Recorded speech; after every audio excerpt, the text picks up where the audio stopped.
Assalamualaikum warahmatullahi wabarakatuh guys. Jadi pada kesempatan kali ini, pada siang hari ini, saya akan menceritakan kepada kalian semua tentang kisah Perang Uhud dalam Islam yang sempat terjadi beberapa ratus tahun yang lalu. Saya akan menceritakan dalam bentuk microblog ya guys ya. Jadi saya dulu sempat buat microblog tentang Perang Uhud dan saya sekarang akan menjelaskan dan menceritakan kisah Perang Uhud nih buat kalian semua dari microblog yang telah saya buat. Judulnya ada di sini ntar guys. Judulnya adalah ini guys. Perang Uhud, pelajaran berharga dari kekalahan. Lanjut. Jadi kita awali dari penyebab dulu nih. Kok bisa terjadi perang Uhud? Jadi perang Uhud ini terjadi itu karena kaum Quraisy ingin membalas dendam gitu atas kekalahan mereka guys dalam perang Badar. Jadi sebelum udah ada perang Badar terus kaum Quraisy ini kalah. Mereka merasa harga diri mereka ini hancur dan bertekad mengalahkan kaum muslimin guys. Jadi kayak mereka ini pengen balas dendam nih si kaum Quraisy ini di Madinah gitu agar bisa mengembalikan kehormatan dan kekuasaan mereka. Jadi kan setelah nama mereka tercoreng nih jelek maksudnya lah karena mereka kalah kan sama kaum muslimin. Mereka tuh melaksanakan perang ini untuk membalas gitu ke kaum muslimin dan membuktikan kalau mereka ini nggak lemah gitu lah. Sekiranya kayak gitu ya guys ya. Jadi kayak perang balas dendam gitu lah guys ya. Kita lanjut. Jumlah pasukan nih di perang Uhud ada berapa sih bang? Nah pasukan Quraisy ini itu yang berperang ya itu berjumlah sekitar 3.000 orang, lengkap dengan senjata, perlengkapan gitu, lengkap guys intinya 3.000 orang tuh udah full set.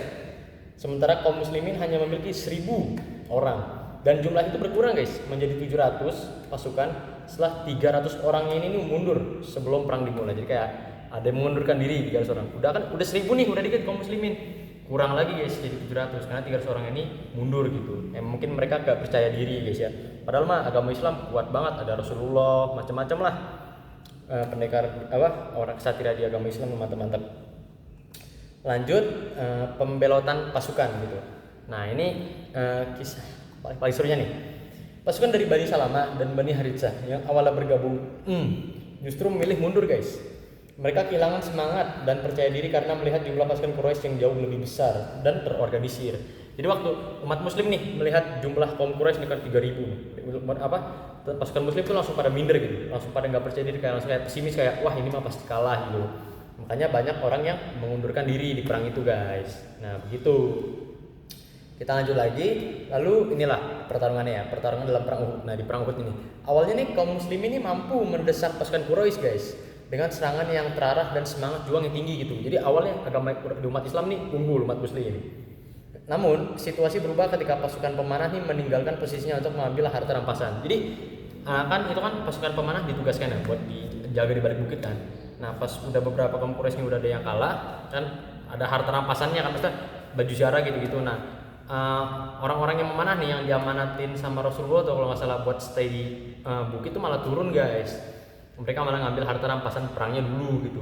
Padahal itu belum diperintahkan gitu guys. Jadi mereka nih yang pemanah tuh turun bertindak semena-mena gitu guys. Lanjut lagi. Nah inilah kesalahan para pemanah tuh guys seperti yang tadi saya jelaskan. Rasulullah SAW telah memerintahkan pasukan pemanah tetap di bukit apapun yang terjadi. Namun karena tergoda oleh rampasan perang guys banyak ya. Sebagian dari mereka itu turun membuka celah besar di barisan pertahanan kaum muslimin. Jadi yang nge-backup di bukit itu udah nggak ada lagi karena pada turun mereka nih guys yang pasukan pemanahnya ini. Nah inilah kemudian keadaan pasukan muslimin setelah itu guys. Setelah celah terbuka, Khalid bin Walid memimpin serangan dari belakang dan membuat pasukan muslimin kocar-kacir guys. Rasulullah SAW terluka parah dengan gigi patah dan wajah berdarah guys. Namun tetap bertahan hingga akhir pertempuran. Masya Allah, Rasulullah masih semangat guys nyampe akhir pertempuran. Nah sekarang jumlah korban jiwanya nih yang terjadi pada saat perang Uhud ada berapa sih? Sekitar 70.000 sahabat gugur guys, termasuk paman Nabi Hamzah bin Abdul Muthalib yang menjadi salah satu syuhada utama di perang itu guys. Pasukan Quraisy juga mengalami kerugian, tapi jumlahnya lebih sedikit dibandingkan korban di pihak Muslim itu guys. Jadi benar kaum Quraisy ini juga mengalami kerugian cuma nggak banyak banget gitu, nggak sebanyak kaum muslimin kerugiannya gitu guys. Nah ini 3 hikmah yang bisa kita ambil dari perang Uhud guys. Yang pertama itu ketaatan kepada pemimpin sangat penting untuk kemenangan. Jadi kalian harus taat.